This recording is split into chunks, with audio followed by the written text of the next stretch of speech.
tax is going to be the battleground. If the cost of borrowing for the government goes up, we're going to have more tax rises.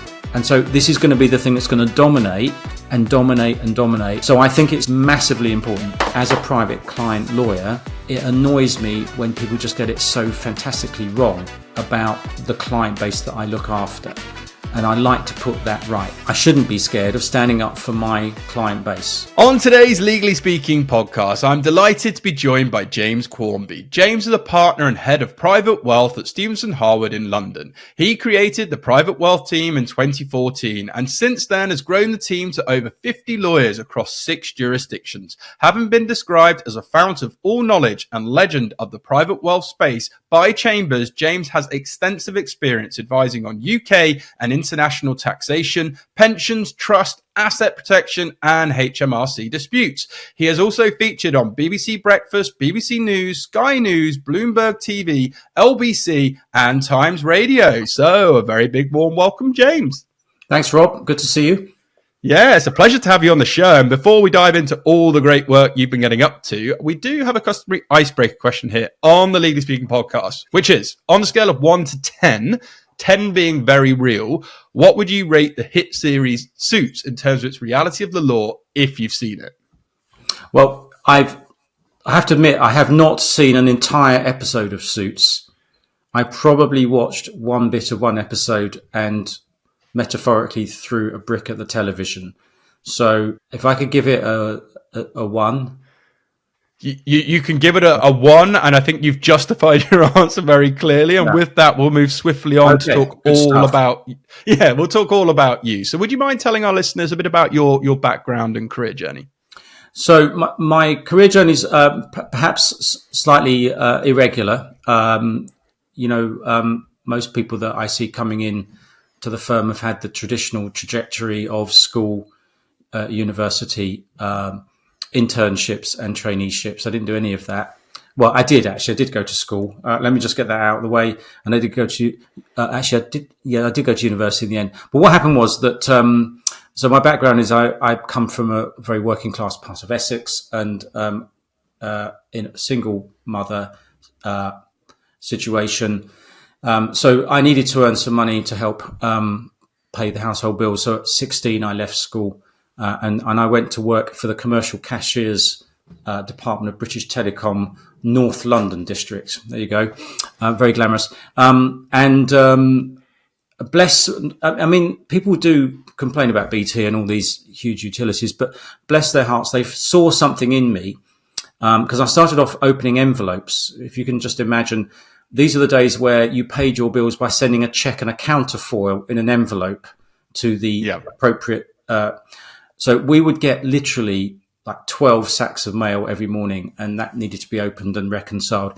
But BT saw something in me and I got promoted. I went and then worked in the accounts department dealing with customers, or subscribers we used to call them. We used to call them subs, which always made me feel like they were slightly subhuman. I've got a sub on the line. And then the BT saw something in me and put me on fast track to management. So I then was I was basically sent to business school. That's really what happened on a sort of day release basis for a period of 4 years. So in business school, I learnt business, finance, economics, and there's law in there as well, which is quite interesting. Come back to that later.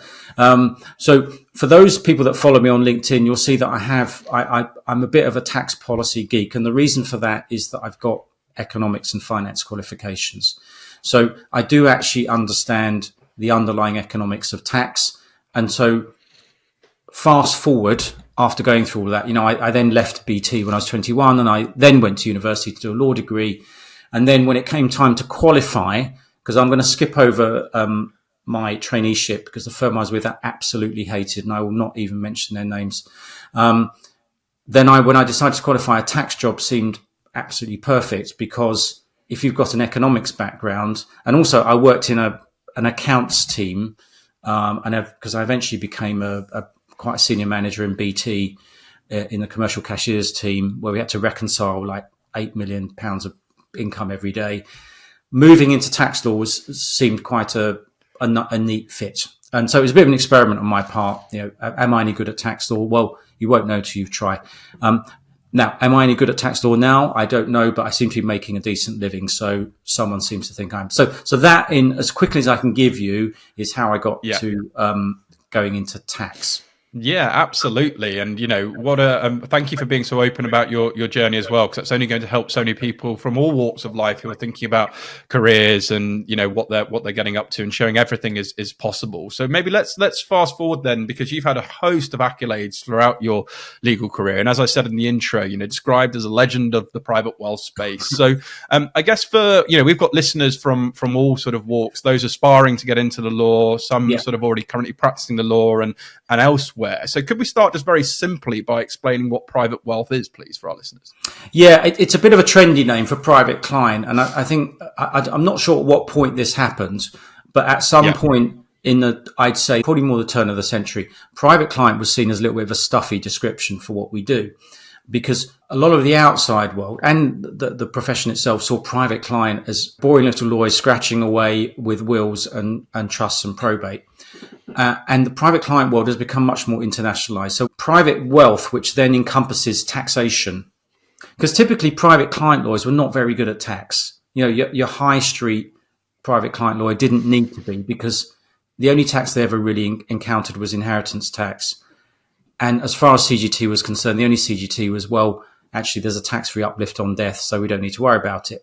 So private wealth is an attempt to encapsulate that traditional side of drafting and process with tax advice, and then wider wealth advisory, which is essentially what the big firms do now, is that, no, we're not bankers and we're not asset managers, but we do advise on wealth. So private wealth is essentially that. Shorthand, when people talk to me in parties, I just say, look, I look after rich people. Yeah. Yeah, that's a simple way of putting it. That's the easiest way of describing it. But the skill set is completely different. And this is why, we often have great problems recruiting people, because just because someone's good at doing wills and trusts and probates and enduring powers of attorney does not mean they're any good for our practice, because you need a completely different set of skills on top of that. You need all of those skills, plus you need to understand a lot more about finance, a lot more about holding structures, be they trust, partnerships, companies, the interaction between the two.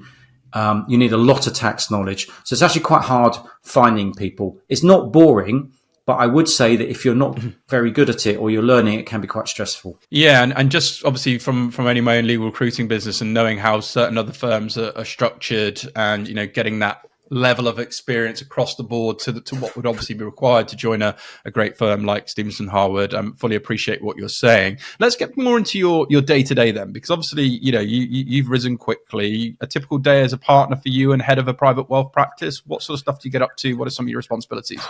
Well, I'm very conscious when I wake up, I've probably only got about 14 hours of time to eat, travel, do work, and all the rest of it. So I think time management is absolutely crucial. And my job is a constant battle to find time to do things that are important and pushing away things that are not important or I don't want to do. One of the lovely things about getting older and more important and being named as a legend of the private client space and all that is you can say no. And it's one of the best words in the English language. So if there's stuff I don't want to do, I'll just say, no, thanks. I really don't fancy that. Whereas when you're younger and you don't want to say no because you think someone's going to get annoyed with me or they're not going to ask me again and all the rest of it. So really it's just managing that. We've got a team in London of 12 or 13 associates doing the core private wealth stuff that I've described. And I've got pretty much work with all of them. So I'm not necessarily managing their lives because we've actually got other partners in the team that do the sort of, if you like, the pastoral management. I'm not terribly interested in that. It's not my skill set. So I would be managing the cases, supervising them, But my main role, I'd say, is outreach. And that's why I decided to be more active on LinkedIn. Most lawyers don't go anywhere near their LinkedIn. They only do anything where there's some kind of anniversary or they've won an award. So there'll be a bit of humble bragging on LinkedIn and then they won't go near it. But when you get more engaged with LinkedIn, you can't really stop. And the more you put on, the more engagement you get. And some people thought it was a sort of vanity project on my part to sort of just get my name out more. And it wasn't actually, because I just enjoy broadcasting information in a certain way. I wasn't expecting to get work out of it. But as it happens, as the way that LinkedIn algorithms work is that the more you post, the more engagement you get, the more engagement you get. It's kind of self-fulfilling prophecy. I actually get quite a lot of work out of it now. So I can do a post and it reaches 20, 30, 40,000 people. The last post I put on has already got up to 130,000. It would take me an awfully long time to have 130,000 meetings. So just going back to my original point, I don't have any time. So if I can push out some information or a review, and it engages 40, 50,000 people. Some of those people, I mean, most of those people are not going to be useful to me. Some of those people will be quite useful people and they will turn into clients. And that is what has actually happened. So no, I don't spend a lot of time on LinkedIn. Despite my profile, it's probably about 10 or 15 minutes a day, but it's very well spent. The other side is the traditional face-to-face meetings to pitch to clients. And the reason the clients are coming to me is because they've been recommended by the usual range of existing clients, intermediaries, or they've just heard of me or read about me in a directory, or, you know, they've seen me on media of various kinds. So I'd say probably half my time is developing business and bringing business in, and the other half is doing the business and then pushing away stuff I don't like. I love that. And thank you for just being so candid. I remember a mentor said to me very early on to my career, Rob, say yes until you can afford to say no. And, you know, you gave a great example of that. I love that. I'm going to adopt that one, okay? Yeah, and it's so true. And, you know, I've been banging on about LinkedIn. I think I was one of the early sort of legal community recruiter people putting myself out there. And, you know, why wouldn't you go to a free site that has every prospective client you would probably ever hope for in the world of the white collar work? And, you know, you're getting the game. And it's not about just, hey, I've won this award. It's like, can you teach this audience? Can you educate this audience? Can you, you know, inform them and build a community? And then so much business that comes from that. And, you know, it's great that you've cottoned onto this because it's so much low-hanging fruit that actually, if people dare to put themselves out there a bit, can be super successful. You've worked on a plethora of cases, James. Yeah. You know, when we were doing our research, we're like, wow, where do we even start? It's an impressive resume. But is there one memorable case that you've worked on that you wouldn't mind sharing with our listeners, and why so? The problem I have, of course, is that unlike corporate lawyers, we can't brag about the cases that we've worked on because it's all extremely private. So I couldn't mention a single case in naming a person, but I can give you a flavour of some of the extraordinary cases that I've worked on. I mean, yep, because I'm a private client lawyer. I know we call it private wealth, and we're going to continue to do so, but we are dealing with humans, and humans come in all shapes and sizes, and all attitudes. And when you're dealing with wealthy families, you started this program talking about suits. On the other end of the spectrum, you've got succession, which is probably one of the finest pieces of TV I've ever seen. And as someone that's, you know, I work for some of the biggest family offices in the world, and where we've got literally people like that. And so succession is probably, if you ask people that work in private wealth, like how accurate is succession when you're dealing with rich people, I'm going to give that like a 9 out of 10. They're not as funny as the guys in succession. That's the slight difference, right? They often take themselves a little bit too seriously. But in terms of that dynamic of working within families, and you can imagine when people have got money and a lot of attitude, and they fall out with a family member, it's like World War III. So I've been involved in a number of high-level disputes, including a brother and a sister that fell out. Everything was fine until everything's fine until the founder dies. Because what Yep. generation one, he or she, they're able to squash any dissent and like, it's my way or the highway.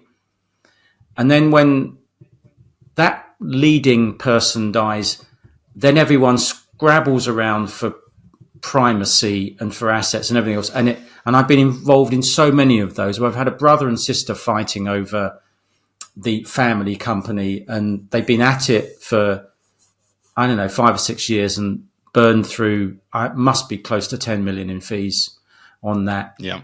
And I had a ludicrous example of a family falling out again after a founder where there were 5 children and they broke into to effectively 2 camps. And that was ridiculous. And I was having to hold meetings with the family where one set of family member did not even agree to be in the same room. So we had that family member's son or cousin or something, I can't remember, in the room on FaceTime so that they could convey. I mean, the whole thing was just ludicrous. I think, and I have been involved in really high profile stuff, which I can't tell you about, but in terms of what's memorable, when I look back on my career, it's those crazy moments where you just think, why am I in this room acting as a parent for these grown-ups that are way wealthier than me? And if they just had any sense, they'd just sit down and work it out. And that's the interesting thing about private client work, is you never know what's going to happen next. And there's a lot of emotion involved in a way that a corporate lawyer won't experience, because corporate lawyers are dealing with general counsels and directors and professional people. When you're dealing with the Logan Roys of the world and their offspring, it's a different story. Yeah. And I remember mentors saying to me, look, Rob, when emotions go up, intelligence most of the time goes down. And I think you gave a great example there of just, having some sensibility. And again, my late grandfather ran his own law firm, used to say first generation makes it, second generation rakes it, and typically the third generation breaks it. And I think you've probably seen some examples of that as well. But I mean, look, you've built a phenomenal private wealth. We'll stick with private wealth just because it's trendy. Let's do that. Team. How have you gone about doing that at Stephenson Harwood? And, what's been the roadmap you've used? And, how have you gone about expanding into multiple jurisdictions, including the likes of Dubai? It's not all down to me, but just on the journey. So I qualified and worked for Rooks Ryder, which is a great little firm, offshore tax firm. And I worked there for, 3 or 4 years. And then I wanted to move out of London. And I'm in the countryside now. I'm in East Sussex, which is the centre of the universe, as you know. So, and I worked for a firm called DMH Stallard, which is a very old-fashioned, quite diverse, though, firm in Sussex. Offices everywhere. And I came in to start an international tax team for them, and then they eventually made me head of the whole, tax trust probate thing. And then I arrogantly decided I'd sort of grown out of them. So I then moved to Thomas Egger, which was the biggest private client firm in the whole of the Sussex area, and formed an international tax team there because they didn't have it. They had lots of private client lawyers, and I had a tax team which grew to about 10 or 12 people. And then I realised that I was spending a lot of time in London. So why am I staying in a Sussex firm and earning Sussex profits when I'm spending at least half my time in London? And then I thought, let's just go move to a London firm. And the reason I chose Stephenson Harwood is they had no private client team. Yeah. So this may seem mad, because I had offers from other firms that you would have heard of that have got existing private client teams, come and become a partner. The most attractive offer was from Stephenson Harwood, because they said, we used to have a private client team and we got rid of it because it was too domestic and not very exciting. But we're an international law firm and we want an international private wealth team, but we don't have anyone to do it. And they didn't even have any associates to give me. So it was just me and a secretary, and I must have been insane to do it. And in fact, I had people saying to me, you must be insane. Why would you go to a commercial law firm with no private client presence whatsoever and try and build a team? You're building yourself up for failure. And it was hard. And the only way you do it is just by not giving up. And I've often described myself as the Terminator, not because I wear dark glasses indoors all the time and ride a motorbike. It's just that I just keep going and I won't stop until I succeed. I'm very tenacious, and I was convinced that I would be able to create something fantastic because, as you know, Stephenson Harwood is a fantastic firm, and they're in all the right jurisdictions. That's the thing, right? They're in Dubai, which is a big wealth center. We're in Singapore and Hong Kong and China. Where's all the money coming from these days? It's coming from Asia and the Middle East. You know, we're not minting as many millionaires now in the UK as we used to. So the foundation was there. We just didn't have the people. So it's been a constant battle to get recognition. And this explains why, you know, I was all over the place on the press in 2017 on the TV and all that.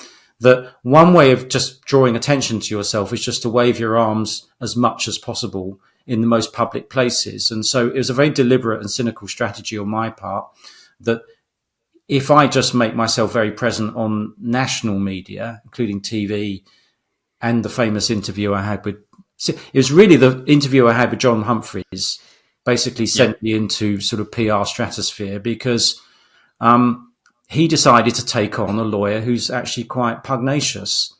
And I decided to fight back in an interview. And that catapulted me. And then I was on telly and I was on all sorts of stuff. So that drew a lot of attention to the firm. And then we managed to attract some really fantastic people into the firm.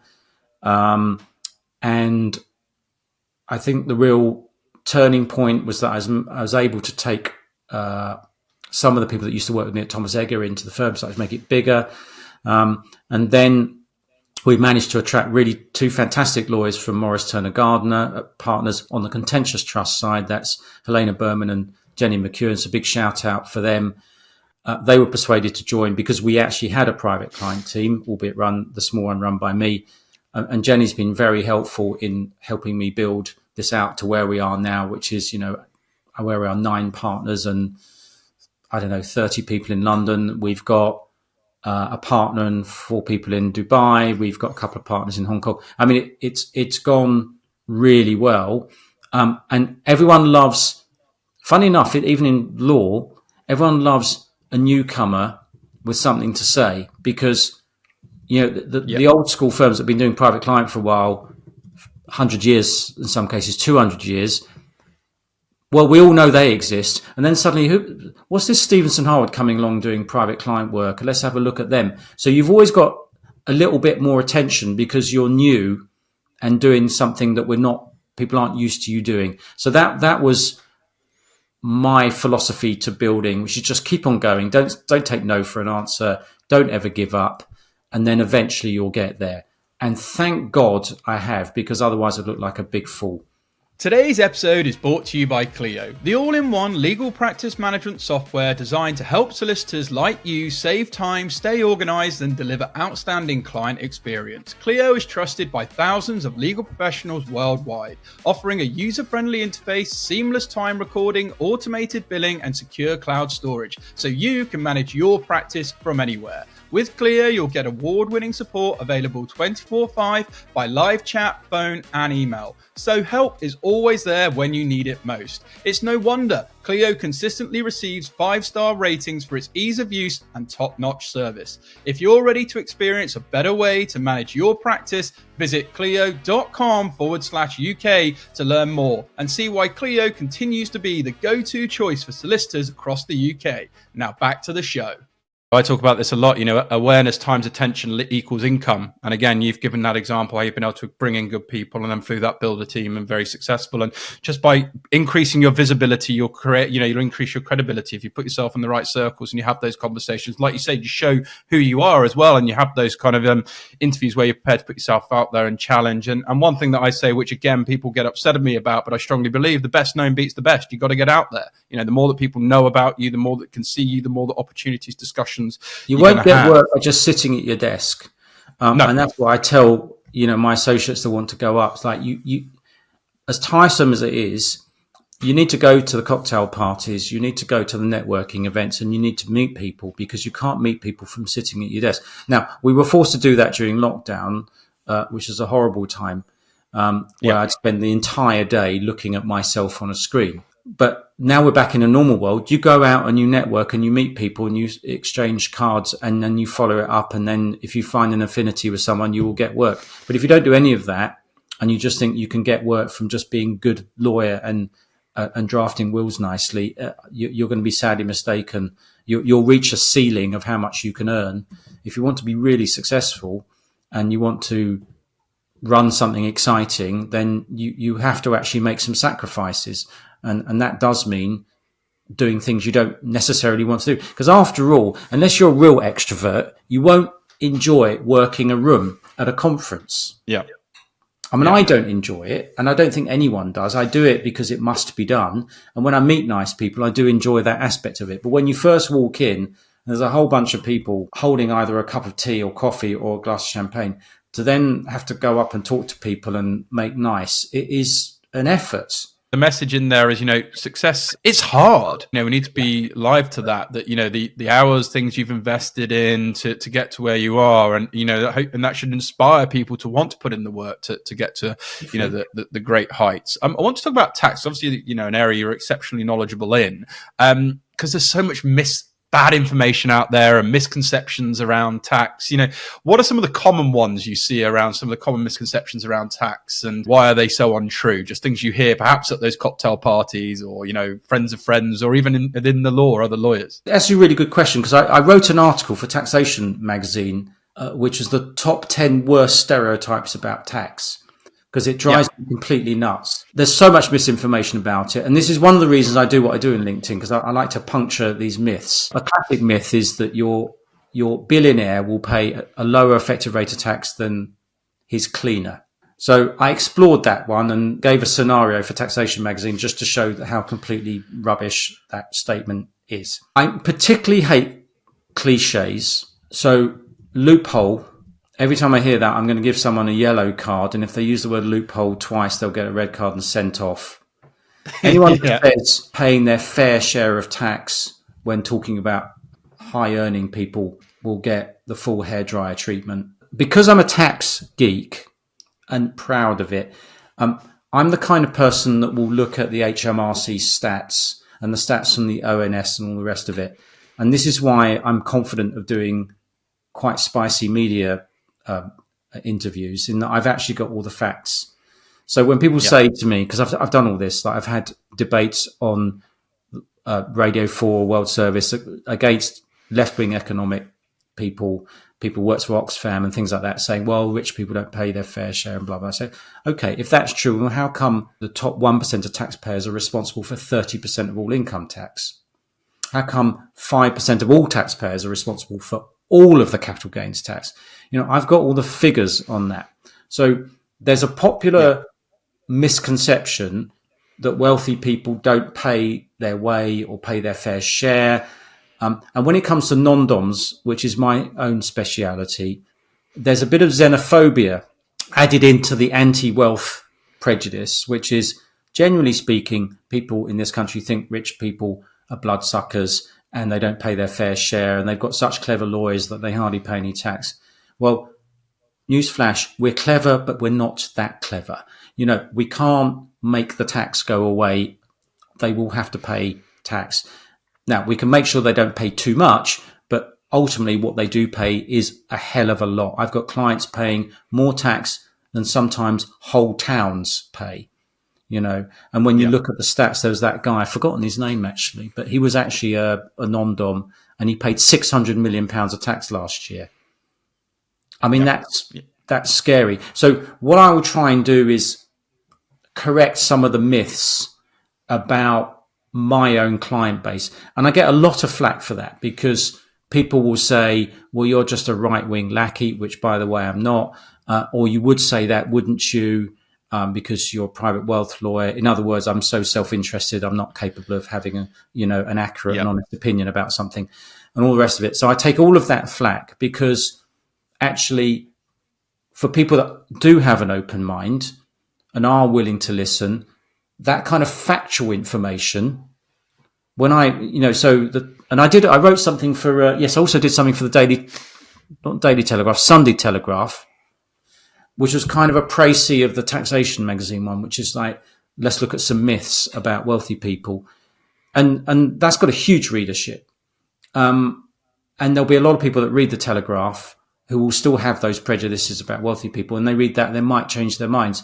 So I think, and I'm not expecting any medals, and I'm certainly not expecting an OBE for this, services to wealthy people, but a lot of what I do on LinkedIn is it annoys me when people just get it so fantastically wrong about the client base that I look after. And I like to put that right because I don't like mistruths, half-truths and all the rest of it. It annoys me. So I do tend to engage more on that side because I think as a private client lawyer, I shouldn't be scared of standing up for my client base. And I think some clients would appreciate that. Other private client lawyers you will talk to will tell you we go nowhere near the press because our clients expect us to be discreet and invisible. Totally the opposite of my approach, which is I like it if my client sees me in the Daily Telegraph. I was on the front page of the business section of the Sunday Times a month ago, and I actually get phone calls and emails from clients saying, that's fantastic, well done for doing that, or sending me a copy of the article, because actually I don't subscribe to the Times. So sometimes I don't even know I'm in it. And my client sent a photocopy of the article to me by email. So I think one thing you can do when you get more senior in the law is you can actually move beyond just being a practitioner, and you can actually be, and I hate to use the word influencer because it has a different thing. I don't mean it in that, I've actually got a platform where I can influence people, I think, in the right way. So that's why I use it, and I quite enjoy doing that. And it's important that you do that because you are correcting misinformation. And, I've collaborated with Gary Vee, that people who are interested in social media has a huge brand. And, he talks a lot about we need to stop calling it social media. We're moving away from that. It's actually interest media. We're in this form of interest media. People are interested. They want to know more about your knowledge, the wisdom that you're sharing, particularly on a B2B and B2C platform like LinkedIn, but principally B2B. I think it's brilliant what you're doing. We could talk for hours about tax, but I guess I've got a quick, well, it's probably not a quick question, but as a registered sort of tax technician, how do you see tax policies in the UK in the coming years? And are there any sort of trends that we should be paying attention to? The thing that's keeping me exceptionally busy is the non-dom reforms, which kick in from April 25. So what the professional community are expecting is about 1/3 of the highest earners of non-doms to depart from the UK in the next 2 years. So that's a tragedy for the UK, and that is something that is going to be bad for the UK, because also we don't have anything to replace them with because we don't have an investment visa regime. That's why it's even more stupid for Labour to do what they did. Although, to be fair, the Tories started it in March. At least if you're replacing the non-doms that have left, it's not so bad, but there's no investment visa regime. So we're going to lose potentially 12 billion a year from those people, and that's a shame. I think in terms of more mainstream tax, out of the, because there are only 80,000 non-doms, what about the rest of the other 70 billion people in the UK? I think the big issue is really going to be for this government on getting to grips with the finances, because that's going to massively affect tax policy. Labour's made some very fundamental mistakes in the beginning of their administration. They've not realised at all. They're used to not being listened to in opposition. And you can't blame them, they've been in opposition for so long. But as soon as you are elected or electable, what you say matters. So as when you're elected and you say the budget's going to, your prime minister says the budget's going to be really painful, people listen. And what we saw is economic numbers now anticipating a really painful budget before it actually happened. This is why I've been saying on LinkedIn, these numbers which show zero growth is because of the budget. And normally the numbers take longer to go through, but people were already cutting back on investment prior to the budget.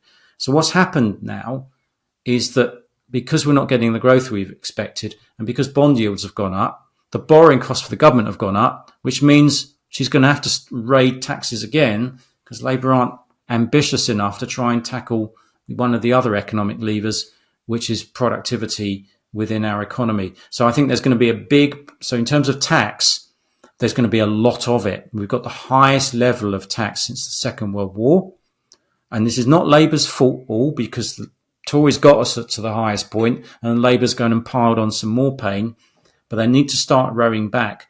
So we need to focus on productivity so that tax rates can come down, so that productivity and GDP can go up, and we'll get to an equilibrium. So tax is going to be the battleground.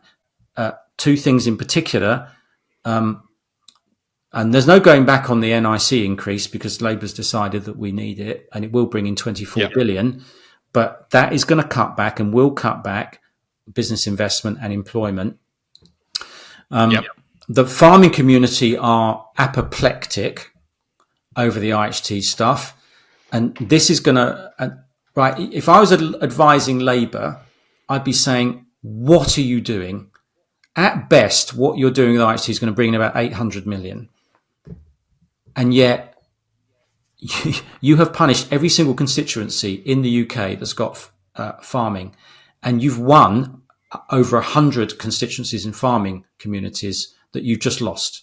So the last election, right, all these farming communities voted for you because you made promises about business property relief and agriculture relief before the election, which you've forgotten about. You've lost those seats. I can promise you those people do not forget. So by the way, I live in a farming community all around here, with farmers and fields and everything. So tax is going to be a massive battleground. Labour can't touch income tax rates, NI for employees, and VAT. So it's all going to be on the highly contentious employer burden and on our farmers and small business. Let's not forget that the other changes made affect all of the small businesses in the UK as well. And that is going to be a massive battleground. And if the government doesn't give way on these points, and it's utterly stupid not to give way because it's a rounding error. The extra IHT they're bringing in is just a rounding error, right? If you put 1 percentage point on national insurance contributions, as we've seen, it can, for employers' side, bring in 10 billion. The whole of IHT, all of it, brings in about 8.5.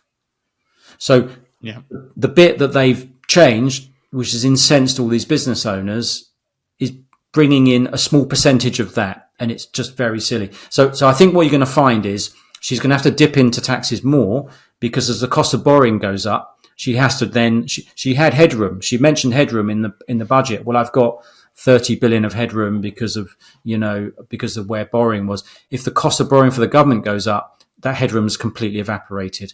We're going to have more tax rises. And so this is going to be the thing that's going to dominate for almost the entirety of Labour's first administration, possibly the last one. And so I think it's massively important. Yeah, I think it's fascinating insights and really appreciate you going into that kind of level of detail for us, James. And that's why it's been a pleasure having you on, learning a bit more about your story. I guess I want to ask just a sort of final question, if I may. We've talked a lot about LinkedIn. Obviously, you've been in Legal Cheeks articles, law super influencers. I know you're not too keen on that term, but you do say, too much content from lawyers is beautifully researched, but measured, but undoubtedly rather dull.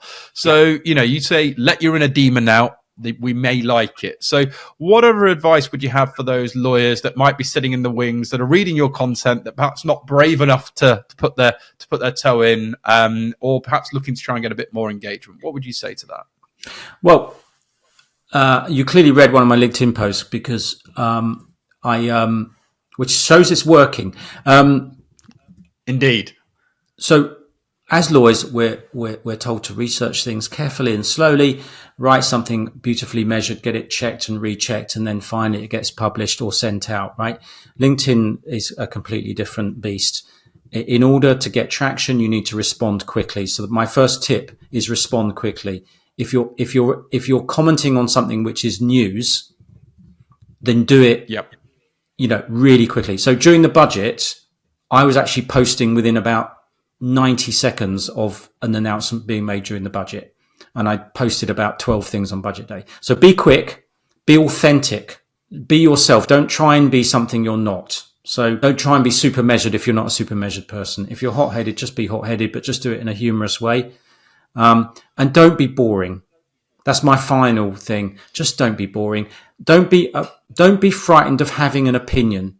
And again, it's a thing that does annoy me about lawyers when they go, well, on the one hand, this, and on the other hand, that, and you might think this and you might think that. And you just think, just tell us what you think, you Wally, because the reason people come to experience people for anything, if you like, is an opinion. So if I think the government has done something unutterably stupid, then I'm just going to say that's stupid. I'm not going to say on the one hand, you say that's not very wise. On the other hand, it could be. And it's like, I think this is stupid. And the reason I think it's stupid is because of this. Now, you may disagree with me, but I'm giving an authentic view. So I think for those senior enough to know what they're doing, I'm not encouraging my associates to do this and my assistants, because you could say the wrong thing. But if you know what you're saying and you've got an opinion, just say it. Just do it. And just don't be boring. Even if you're going to impart some boring information, believe it or not, but using a bit of humor, you can make it entertaining. Because by the way, one of my little offshoots of advice I give is on pensions. And whenever you say pensions law 21, they immediately fall asleep. So if you want to send someone away in a party, what do you do? Oh, I do pensions tax. They're going to walk away pretty quickly. It's a really great tip for getting rid of anyone at a party. But I do have to do the odd post on pensions, and you can make it funny and you can make it interesting by just putting a bit of humor into what you're saying, and you can get the same message across and people will still read your stuff. So just they're my 3 tips if you're going to go onto LinkedIn. Hope that helps. Yeah. No, super great. And I always talk about edutainment. Like there's a real market for that in terms of, if you can get that right, and entertain your audience, then the ones that are doing it are winning. I did lie because I've got a final question. Okay. Because, it's rude of us not to ask, given how much you've achieved and what you've built with Stephenson Harwood and the amazing interviews and everything you've done. But perhaps for those thinking of coming into a career in private wealth, what would be one piece of advice you would give to those interested in pursuing a career? Oh, that's a horrible question. One piece of advice for wanting to come into private wealth. Whoa, that's a really. Talk about sucker punch right at the end. Exactly. But this is where we know we're going to get real authenticity in the answer. Well, yeah, I'm always authentic. I'm authentically stumped now. So don't do it if you don't like people. Yep. Right. And because if you want to succeed, if you want to really succeed and become a partner and stuff, but you're not very good at dealing with people, then there are areas of law that you can go into where you're going to avoid them. I'm not going to say what they are because I'll be insulting some of my colleagues, but you know who you are. But if you're going to be a private client lawyer and successful, you're going to have to do a lot of cocktail parties. And a lot of networking and all the rest of it. So my main piece of advice to any lawyer really is to understand what you enjoy. Going back to my journey, because I've got this love of economics and finance, moving into tax is really good for me. So it's about being authentic again to what you're not going to be a good private client lawyer if you hate people. And in the same way, you're not going to be a great litigator if you're scared of conflict. So my main point is that you will thrive in a role in the law if you're smart and if you found the right role for you. So think carefully. So my main tip is think carefully about what you enjoy doing, because you can't change lanes in the law anymore. Gone are the days when you could be a general practitioner. Oh yeah, I do a bit of probate, I do a bit of corporate, and I do a bit of this and a bit of that. Actually, you're going to do all of it really badly. You can't change lanes. So firms will force you to specialize. So if you've made a choice, you're going to go into shipping law, I mean, God help you if you do. And I don't mean that, actually. We do loads of shipping.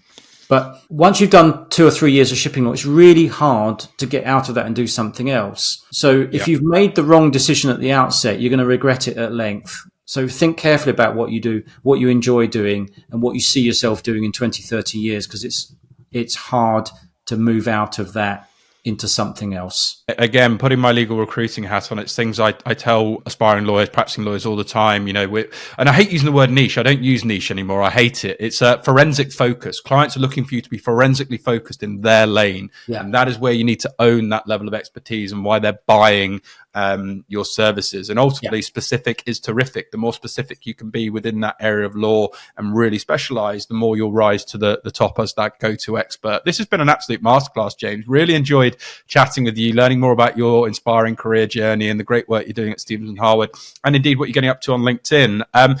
If our listeners do want to know more, which I'm sure they will, what's the best way for them to get in touch with you? Feel free to share any websites, any social media handles. We'll also share them with this episode for you too. It is on LinkedIn, James Quarmby, and you can DM me. And I do actually keep an eye on my messages in LinkedIn. So thank you very much for asking me onto your amazing show. Yeah, no, it's been an absolute pleasure, James. So from all of us on the Legally Speaking podcast, sponsored by Clio, wishing you lots of continued success with all your experiences, careers and pursuits, whatever you get up to. And you're a great artist, by the way, as well. I forgot to mention James does some wonderful art. So definitely get connected with him on LinkedIn. But for now, over and out.